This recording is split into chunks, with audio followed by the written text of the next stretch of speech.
Hi everyone, this is Ashutosh and welcome back to the JavaScript master course. और इस lecture में मैं आपको एरो फंक्शंस के बारे में सिखाऊंगा कि एरो फंक्शंस का सिंटेक्स किस तरह से होता है, एरो फंक्शंस बेसिकली होता क्या है और ये किस तरह से थोड़ा सा सेम है लेकिन थोड़ा सा सिंटेक्स वाइज डिफरेंट है as compare to the functions जो कि अभी तक हमने सीखे हैं। तो चलिए स्टार्ट करते हैं। अगर अभी तक आपने मेरा चैनल सब्सक्राइब नहीं किया, सब्सक्राइब कर सकते हैं। इसके अलावा आप मेरा व्हाट्सएप का चैनल और फेसबुक का ग्रुप भी ज्वाइन कर सकते हैं। ओके, सो एरो फंक्शन है क्या? Arrow function is a more concise way to write function using arrow syntax. ठीक है, आई नो आपको कुछ समझ नहीं आया, लेकिन चलें अब आपको प्रैक्टिकली समझाता हूँ तो आपको ऑटोमेटिकली सारी चीज़ें क्लियर हो जाएंगी। ठीक है, देखिए अभी तक हम क्या करते थे, हम फंक्शन कीवर्ड यूज करते थे। ठीक है, और इस फंक्शन कीवर्ड से हमें पता चल जाता था कि हमने एक फंक्शन यहाँ पर लिखा है, हमने डिक्लेयर किया, राइट। उसका नेम है, उसके पैरेंथेसिस है, उसमें उसके पैरामीटर्स होते हैं और फिर उसकी बॉडी होती है, राइट।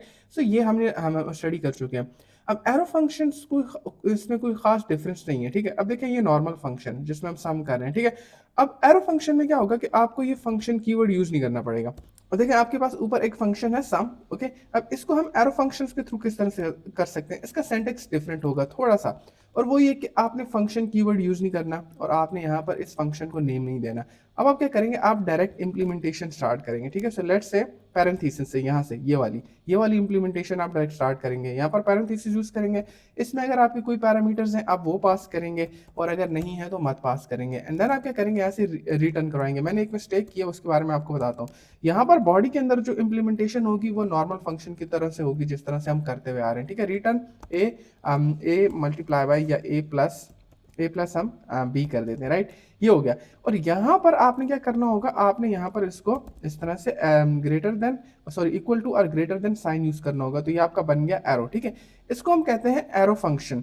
अब आपका जो एरो फंक्शन है वो यहाँ पर क्रिएट हो गया है। ठीक है, क्रिएट हो गया है, लेकिन क्योंकि अब इसको कॉल भी तो करना है ना। ठीक है, अब ये क्रिएट हो गया है, इसको कॉल करना होगा। ठीक है, तो हम क्या करेंगे, हम यहाँ पर एक और वेरिएबल यूज करेंगे, लेट।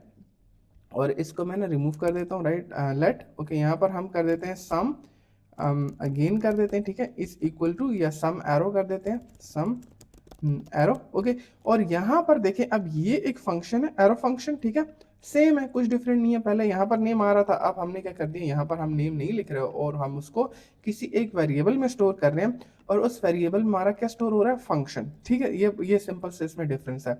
ये अब आपके पास आ गया सम और ये आपको वैल्यू रिटर्न करके दे रहा है। यहाँ पर आप आ जाए, सम एरो आप प्रिंट करवा दें। ठीक है, सम एरो और यहाँ पर सम एरो। ठीक है, और इसको आप क्या पास करेंगे, पैरामीटर्स कौन से, ए एंड बी। सो आप यहाँ पर आ जाएंगे 4, यहाँ पर आ जाएंगे 5, इसको सेव करेंगे, दोबारा से रन करेंगे, ये देखिए आपका रिजल्ट आ गया 9। ठीक है, और ये एक वैल्यू क्या कर रहा है, रिटर्न करवा रहा है, राइट। वैल्यू ही क्या कर रहा है, रिटर्न करवा रहा है। आप इसके अंदर बाकी तमाम जावास्क्रिप्ट का जो भी कोड लिखना चाहते हैं वो इजीली लिख सकते हैं। जो कुछ भी आप करना चाह रहे हैं वो आप कर सकते हैं। ठीक है, अब सिमिलरली अगर आपने इस सम को यहाँ पर क्या करवाना है, अगर आपने प्रिंट करवाना है तो आप क्या करेंगे, इस फंक्शन को किसी एक और वेरिएबल में स्टोर करेंगे इस तरह से, लेट्स। ठीक है, let result is equal to this. ठीक है, और ये क्या करता है, ये रिटर्न करवा देता है आपके लिए डेटा। अब एक ये सिंटेक्स है, ठीक है, जो कि नॉर्मल सिंटेक्स है, और ये है एरो फंक्शंस, जो कि आपके लिए ना एक और कंसाइज वे है कि आप फंक्शंस को लिख सकें। कोई खास डिफरेंस नहीं है, बस देखिए नाम पहले यहाँ पर आ रहा था, अब हमने नाम इसको रिमूव कर दिया और यहाँ पर एरो फंक्शंस और पैरेंथेसिस से हमारा ये फंक्शन स्टार्ट हो रहा है। कोई खास डिफरेंस नहीं है। ठीक है, तो ये आपको पता होना चाहिए कि आप इस तरह से भी फंक्शंस को यूज कर सकते हैं, राइट।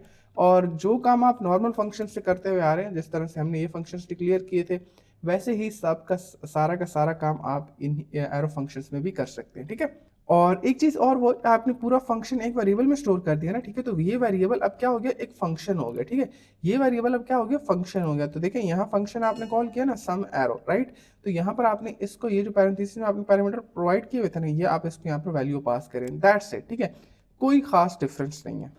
ये एरो फंक्शन आपको बताने का मकसद ये था कि अभी जाके एरेस के अंदर ना एरो फंक्शंस बहुत वाइडली यूज हो रहा है। तो मैं आपको एरेस से रिलेटेड ना मेथड्स बताऊंगा कि उनके मेथड्स क्या क्या हैं। तो वहाँ पर एरो फंक्शंस बहुत वाइडली यूज हो रहा है। तो अगर आप एरो फंक्शन की प्रैक्टिस कर लें जिस तरह आपने फंक्शंस की प्रैक्टिस की है, तो आप इसका सिंटेक्स भी सीख जाएंगे, आपके डाउट्स भी क्लियर हो जाएंगे। एंड इसके अलावा कोई क्वेश्चन है तो मुझे कमेंट बॉक्स में बता सकते हैं। ठीक है, सो आई होप आपकी वीडियो पसंद आएगी। वीडियो पसंद आई, लाइक करें, शेयर करें, सब्सक्राइब करें। इसके अलावा मेरा व्हाट्सएप का चैनल, फेसबुक का ग्रुप भी ज्वाइन कर सकते हैं। So thank you so much for watching this and I will see you in the next one. Bye bye.